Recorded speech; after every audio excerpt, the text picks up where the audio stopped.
This presentation is made to show that the thiazolidinedione compounds, Actos and Avandia, are actually safe, despite the FDA restrictions and the recent controversy surrounding them.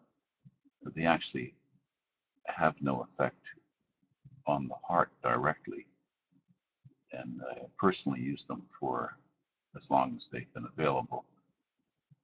What the TZDs do actually do is cause the retention of sodium chloride in the distal tubule, and therefore cause the patient to retain more salt. This leads to pedal edema in certain individuals that are prone. And of course, if the patient has heart failure, especially class 3 or 4, these agents should not be given, or should be given with sufficient diuretic to offset the extra load on the heart.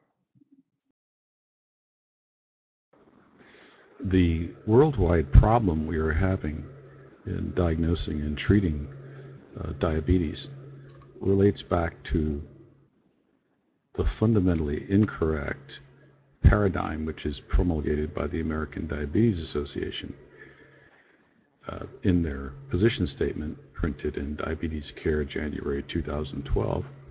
They state, and I quote, "Hyperglycemia defines diabetes, and glycemic control is fundamental to the management of diabetes." This is incorrect because hyperglycemia is a sign because of the Somogyi phenomenon described in 1938 by Michael Somogyi. The blood sugar may fall and then rapidly rise above the upper limit of normal, which is 140 milligrams percent.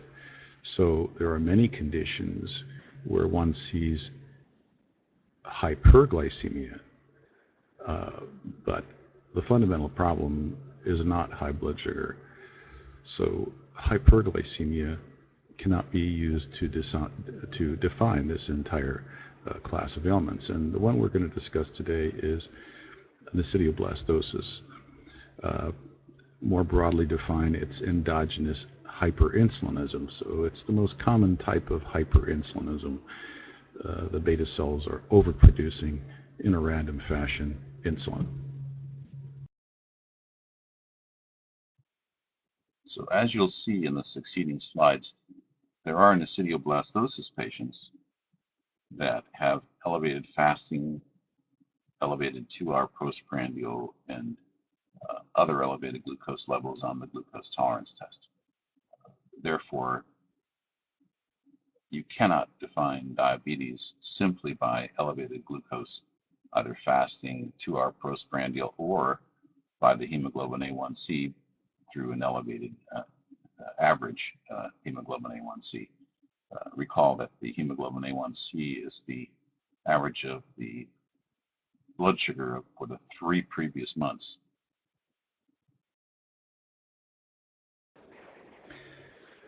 The diagram depicts the increased mortality both with elevated blood sugar out of the normal homeostatic range of 70 to 140 on the high side, and notice that there is increased mortality when the blood sugar is low.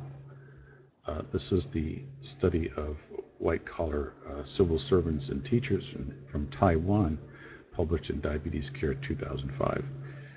I think this reflects the mortality associated with the hypoglycemic syndromes, including necidioblastosis and hypothalamic hypoglycemia. Now I'd like to present a few patients of mine with necidioblastosis to illustrate the point. This is a 77-year-old male who has a main complaint of balance difficulty. He falls 2 to 3 times per month, especially on uneven terrain. He was diagnosed as having type 2 diabetes 3 years prior. He was placed on glipizide. As you remember, the sulfonylureas will increase the insulin output from the beta cell. The result of this was that he developed nausea and lightheadedness, so he was placed on glucophage 1,000 milligrams twice daily. His blood sugar did not come under control. He developed daily headaches, and he has had frequent headaches for 14 years. For 3 years, he suffered from intermittent blurring of vision. These episodes of blurring lasted for 2 to 3 minutes. While reading, he would note that words would run together on the page. He has severe impairment of short-term memory, and sometimes when he would drive his car, he would arrive at an unintended location. He also has hypertension and depression over the past 2 years. Note that his hemoglobin A1C was elevated at 7.9%. Also, that his C-peptide, an indicator of beta cell insulin production, is quite high, as is his fasting insulin.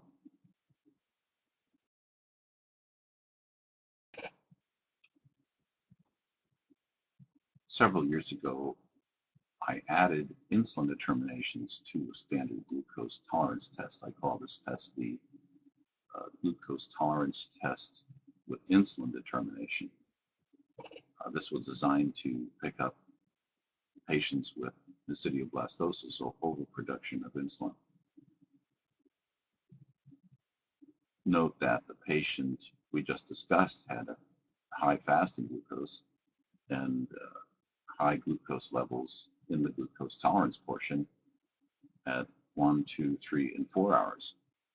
So if one ignored or didn't do the insulin determinations, one would assume by today's standards that this man was diabetic. However, he is not. Notice that the insulin is elevated at 1 hour, 2 hours, 3 hours, and 4 hours, and elevated substantially.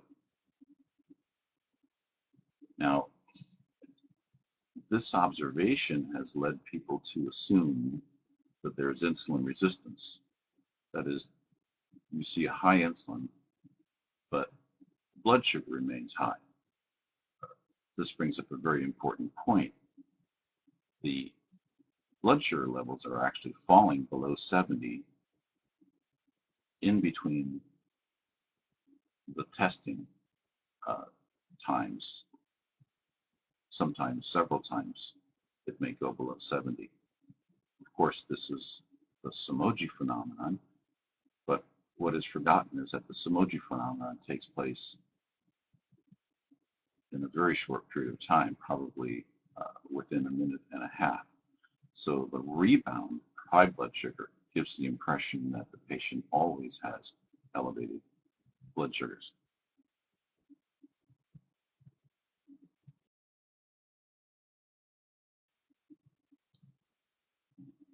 Another of my patients, JB, is a 65-year-old male who complained of fatigue of 2 years duration. The past year, his wife has noted that he had difficulty with short-term memory. He forgets things that he has just read. He also has obstructive sleep apnea, which we find to be very common in all blood sugar disorders. He's been treated for hypertension for 15 years. And once every 6 months, he becomes very shaky. 4 years ago, he suddenly developed garbled speech, was seen in an emergency department. His blood pressure was found to be elevated, and a lesion was found on his brain MRI. He is also being treated for depression. Elevation of blood sugar, elevation of blood pressure, and depression are frequently found in basidioblastosis. This is JB's GTT ID. Notice that the patient's blood sugar on the glucose tolerance test portion on the right is always elevated. However, he is not a diabetic, as you will infer from the elevated insulin levels on the left side.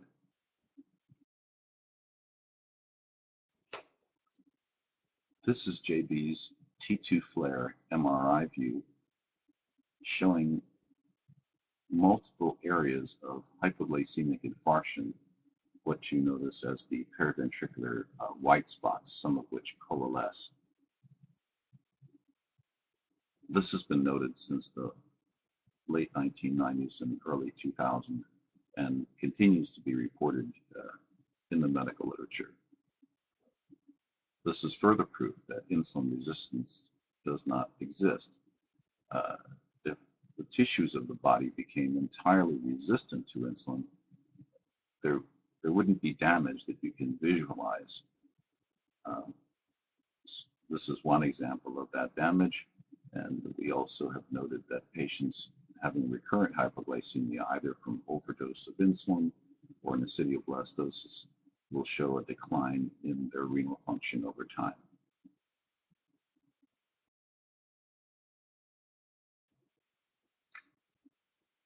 TH is a 60-year-old male who complained of weakness of his legs since 1998. In that year, he developed bilateral foot drop and lost his leg reflexes. He began falling down all the time. Over the years, his legs have become progressively weaker. A diagnosis of chronic demyelinating polyneuropathy was made by an expert neurologist, and he was begun on once monthly plasmapheresis, which he still continues. He has noted a deterioration in his short-term memory, and he has a resting tremor of both his hands. His symptoms did not improve with plasmapheresis.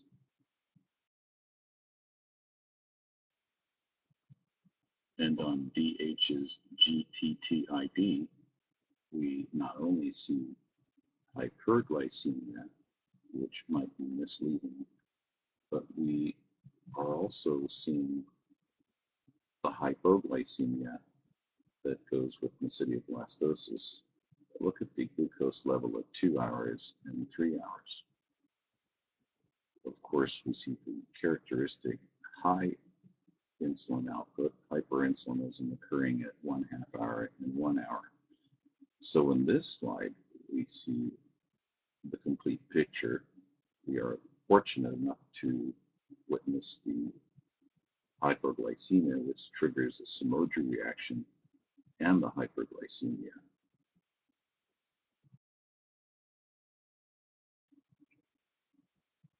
His MRI, as is typical of 90% of patients with acidoblastosis, shows the characteristic lesions in the periventricular area of hypoglycemic infarcts. Commonly, these patients have a history of TIAs. These episodes of loss of consciousness or paresis are routinely termed transient ischemic attacks, but in fact, these are not due to a temporary interruption of blood supply to one of the area of the brain, but an interruption of glucose supply to brain cells, which are dependent on oxygen and glucose only.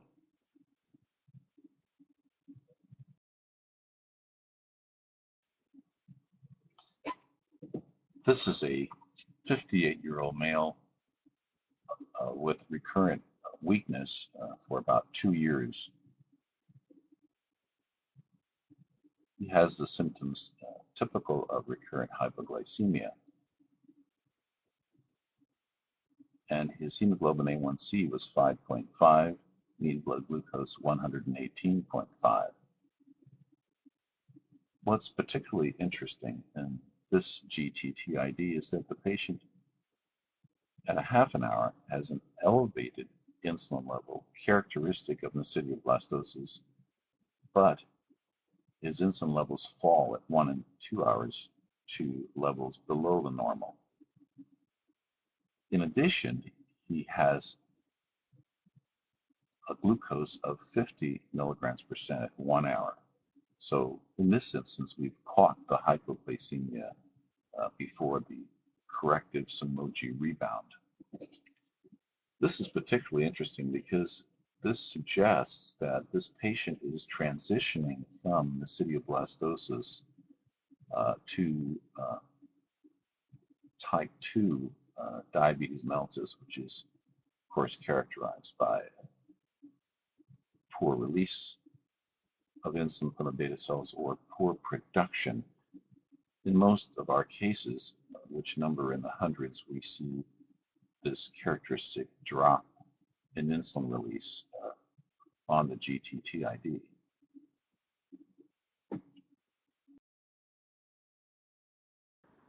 This is a slide from the Simlin slide set showing that although the hemoglobin A1C might be in an acceptable range, the patient may be experiencing very wide excursions of blood sugar, very low blood sugars followed by Somogy rebounds.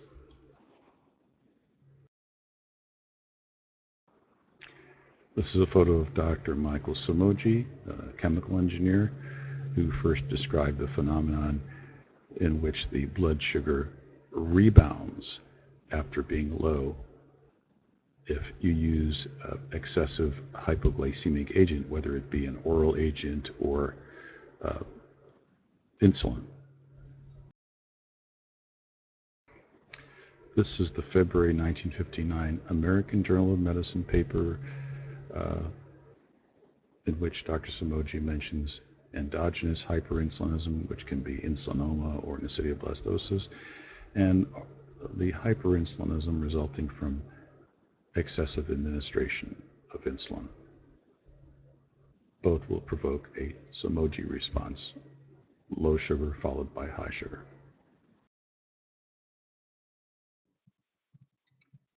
This is an image of an abstract from the Journal of the American Medical Association in 2008,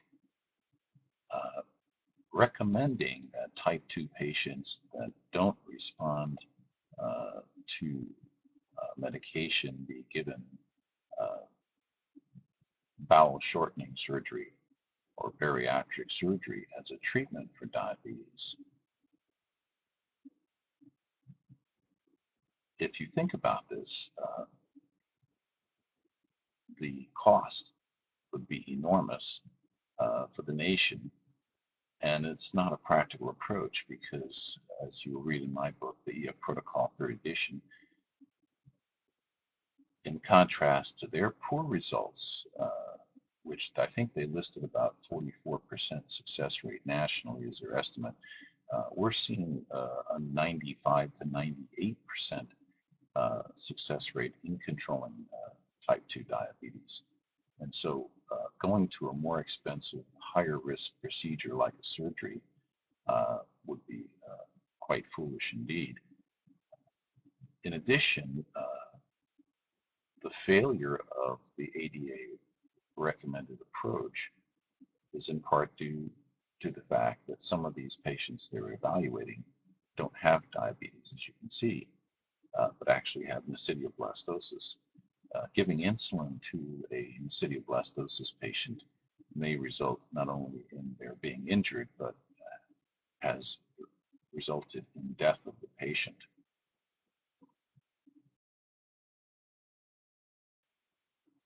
This is an image of the cover of the Review of Diabetic Studies in 2006. And this editorial points out, despite the billions of dollars put into research towards a cure for type 1 diabetes, there's actually been no headway made. This, as you can see, is relevant to our main theme here, that the evaluation of the diabetic in general is flawed. That is, the definition of diabetes, either type 1 or type 2, that doesn't take into consideration the possibility that they're in a state of recurrent hypoglycemia. Some of these cases are people with hyperinsulinism or nesidioblastosis will confuse research, clinical research. And I believe this is what has happened here. There are other mistakes being made, of course, such as the false notion that type 1 diabetes is due to an autoimmune reaction. Somehow the pancreas is being attacked by antibodies. And that, I believe, is false.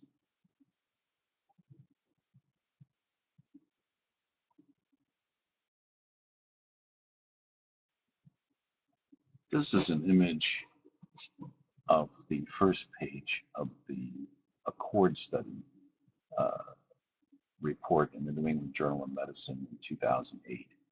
Recall that over 10,000 patients were in the study in the US and Canada, and they used an intensive glucose lowering approach. Again, they did not go to the trouble of finding out whether they were treating patients with nesidioblastosis or purely diabetic patients. So the outcome of this study, in short, was they killed many people. I think about 350 people died, and the study had to be terminated 17 months early. So before the clinician undertakes the treatment of a diabetic patient, the GTT-ID test, glucose tolerance with insulin determination, must be done. Also, I believe that the technique of using intensive insulin is seriously flawed. This year, February 14th, the Annals of Internal Medicine reviewed the use of intensive insulin in the hospital. For many years, surgeons have labored under the misconception that one should keep the blood sugar in very tight control pre and post surgically. So they've always used IV insulin in the hospital.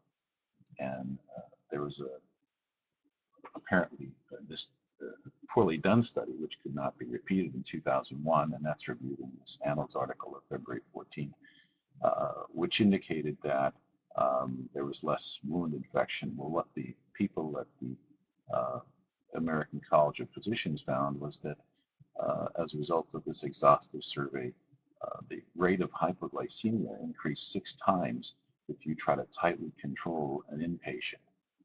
And I've always maintained that you should not do that, that it's not important to do that. And because there are many kinds of diabetic patients, we've discovered that there are 3 types of type 1 patient and 3 types of type 2 patient. And all of these require very, very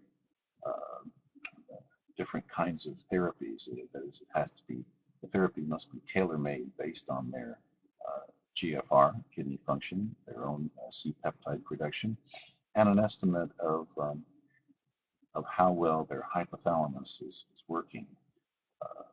Recall that the hypothalamus senses glucose almost continuously and is the source of the stimuli for secretion of insulin and glucagon.